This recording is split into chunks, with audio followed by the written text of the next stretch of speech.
சாய்ராம். என் உயிரின் உயிரானவர்களே, என்றும் எப்பொழுதும் நம்ம சாயப்பா நம்மளை வழி நடத்திக்கிட்டே இருக்கிறாரு. எந்த சூழ்நிலையிலும் அவருடைய பார்வை நம் மீது இருக்குது.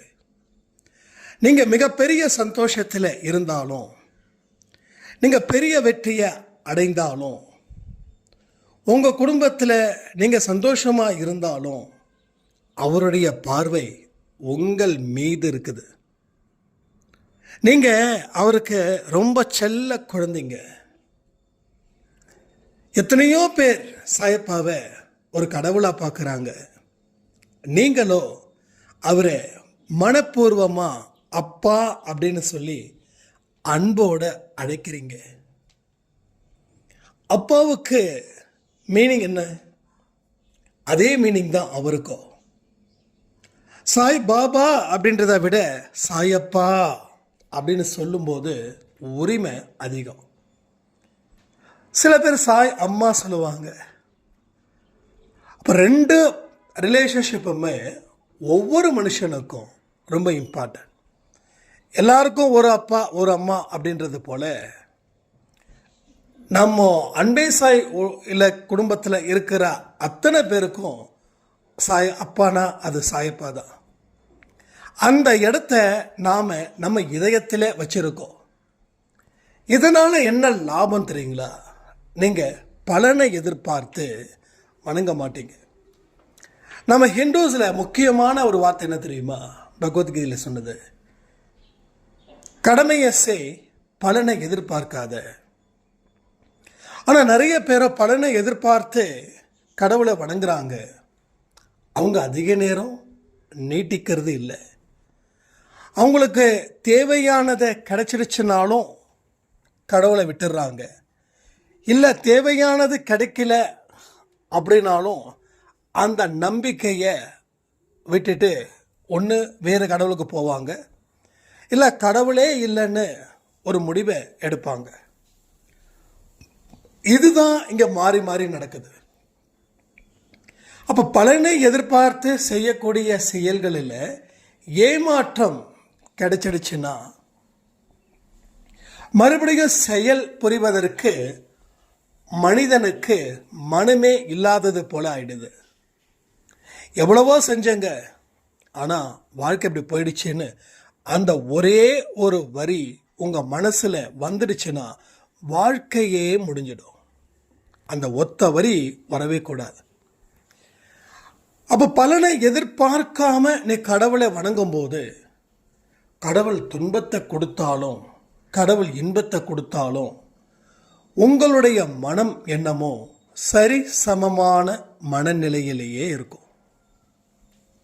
இன்னைக்கு அன்பே சாயில உதாரணத்துக்கு சொல்கிறேன், 10 பேர் உள்ள இருக்காங்க அப்படின்னா அந்த 10 பேரில் குறைஞ்சபட்சம் 5 பேர் தான் தொடர்ந்து இருக்க முடியுது.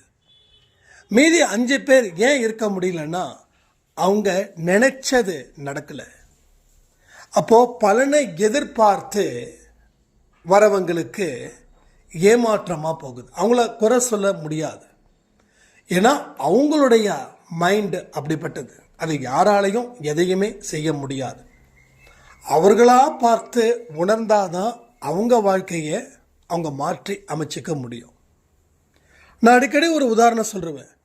விதையை போட்டு அடுத்த நாளே 10 சாக்கு மூட்டையை எடுத்துக்கிட்டு அறுவடை செய்வது எப்படியோ அதுபோல் அவர்களும் தங்களுடைய வாழ்க்கையில் இருக்கக்கூடிய பிரச்சனைகளை தீர்க்கணும்னு சொல்லி அவங்களுக்கே தெரியாமல் ஒரு காலத்தை நிர்ணயிக்கிறாங்க.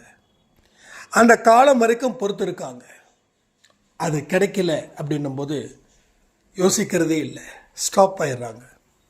அப்போ அவங்களுக்கு 10 கடவுளை பார்த்ததுக்கப்புறம்தான் புரியும், இது கடவுளால் இந்த தாமதம் வரலை, என்னுடைய மனதில் நினைத்த சில விஷயங்கள் தவறாக இருந்ததால தான் இந்த தாமதம் இருக்குதுன்னு என்னைக்கு அவர்கள் பரிபூரணமாக உணர்கிறார்களோ அன்னைக்கே அவர்கள் தொடர்ந்து ஒரே கடவுள்கிட்ட இருப்பார்கள். அப்போ நீங்களும் அந்த 5 பேரும், அதாவது சாயப்பாவை இப்போ வரைக்கும் கெட்டியாக பிடிச்சிட்டு இருக்கீங்க இல்லையா, அந்த 5 பேரும் முன்னாடி அந்த 5 பேர் மாதிரியே இருந்திருக்கலாம். இருக்க முடியாதுன்னு யாராலையும் சொல்ல முடியாது. எத்தனையோ கடவுளை வணங்கிட்டு தான் இங்கே வந்திருக்கேன் அப்படின்னு சொன்னவங்க ஜாஸ்தி. வணங்கிட்டு வந்து இன்னைக்கு என்னோட பிரச்சனைகள் என்னன்றத நான் அன்பே சாய் மூலமாக தெரிஞ்சுக்கிட்டேன்னு சொன்னவங்க மனசில் ஒரு பக்குவத்தை ஏற்படுத்தி மனசாட்சியை உள்ள வச்சு அவங்க வாழக்கூடிய வாழ்க்கையை சூப்பராக சிறப்பாக வாழ்ந்துக்கிட்டு இருக்காங்க. இதுதான் இங்கே நடக்குது. அப்போ சாயப்பா உங்கள் இன்பத்திலையும் இருக்கிறாரு, உங்கள் துன்பத்திலையும் இருக்கார். வெற்றி அடையும் போது உங்கள் சந்தோஷத்திலையும் இருக்கிறாரு. தோல்வி அடையும் போது நீங்கள் அடைந்த துயரத்திலையும் துன்பத்திலையும் அழுகையிலையும் இருக்கிறார். எல்லா இடத்திலையும் அவர் இருக்கிறார். இதை உணர்ந்து கொள்ளுங்கள். இதை உணரும்போது வாழ்க்கை மிகப்பெரிய ஒரு அற்புதத்தை ஏற்படுத்தி தரும். அதாவது இனிமேதான் உங்கள் வாழ்க்கையில் அற்புதம் நடத்துவதற்கு கடவுள் திட்டம் வச்சிருக்காருன்னு சொல்லவே முடியாது. இந்த ரூட்டில் போனால் உன்னுடைய புதையல் அங்கே இருக்குது அப்படின்னு சொல்கிறார். அப்போது இந்த புதையல் ஏற்கனவே, இந்த பரிசு ஏற்கனவே உங்களுக்கு வைக்கப்பட்டாச்சு. ஆனால் நீங்கள் அந்த ரூட்டில் போகாமல் மற்ற ரூட்டில் நீங்கள் போய்கிட்டே இருக்கிறதால அது கிடைக்கல. இப்போது சரியான ரூட்டு நீங்கள் போகணுன்னா எல்லா விஷயத்தையும் கவனமாக ஹேண்டில் பண்ணுங்கள். போயிடுச்சுன்னு நினைக்காதீங்க. இது வரைக்கும் போனது பரவாயில்லன்னு நினைங்க. ஏன்னா ஒருவேளை இந்த அடிப்படை அறிவு உங்களுக்கு கடவுள் கொடுக்கக்கூடிய ஒரு எச்சரிக்கை. ஏன்னா ஒன்றுமே இல்லாமல் போனதுக்கு இவ்வளவு தான் போயிருக்குது. அப்போ அவ்வளவு போயிருக்குது அப்படின்னு நினைக்கும் போது நமக்கு என்ன தோணணும் தெரியுமா? போயிடுச்சேன்னு ஃபீல் பண்ணாமல் இனி எதுவுமே போகாது, இனி பெறக்கூடியது ஏகப்பட்டது இருக்குது. கடவுள் எந்த இடத்துல புதையலை வச்சிருக்கிறாரோ அந்த இடத்தை நோக்கி நான் செல்வேன். உங்கள் மனசில் நிம்மதி இல்லை, நிம்மதி கிடைக்கும். உங்கள் மனசில் வெற்றியை நீங்கள் இதுவரைக்கும் பெறலை, வெற்றி கிடைக்கும். உங்களுக்கு நல்லவர்களை இப்போ வரைக்கும் சந்திக்கலை, ஸோ நல்லவர்களை சந்திக்கக்கூடிய பாக்கியமும் கிடைக்கும். இது எல்லாமே உங்கள் வாழ்க்கையில் தொடர்ந்து நடந்து உங்கள் மனசை குளிர்விக்கிற மாதிரியான செய்திகள் தொடர்ந்து வந்துக்கிட்டே இருக்கும். அதனால் எந்த காரணத்தை கொண்டும் முன் வச்ச காலை பின் வைக்காமல் தொடர்ந்து வாழ்க்கையை வெல்வதற்கு ஒரு அடித்தளத்தை அமைங்க. ஒரு போர் தளபதி எதிரி நாட்டு வீரர்கள் படையெடுக்க வரும்போது தன்னுடைய வீரர்களுக்கு எந்த மாதிரி திட்டத்தை வகுத்து கொடுக்குறானோ அதை பொறுத்து அது வெற்றியா தோல்வியான்னு அமையும். முதல்ல அந்த போர் தளபதி போருக்கு உண்டான ஆயுதத்தை கொடுக்க மாட்டான், அந்த போர் செய்வதற்கு உண்டான மனநிலையை அவன் கொடுப்பான்.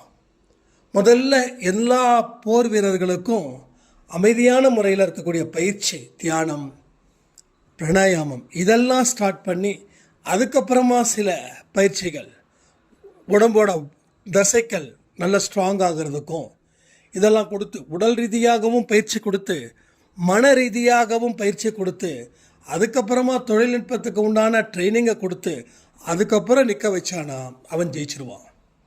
இல்லை போர் வந்துருச்சு, நீங்கள் களத்துக்கு போங்க, நம்மக்கிட்ட விலை மதிக்க முடியாத எதிரிகளால் வீழ்த்த முடியாத ஆயுதமும் நம்மக்கிட்ட நிறைய இருக்குது, நீங்கள் போனீங்க அப்படின்னா ஆயுதம் இருக்கும், ஆனால் வீரர்களுடைய மனநிலையில் பயம் வந்துடும்.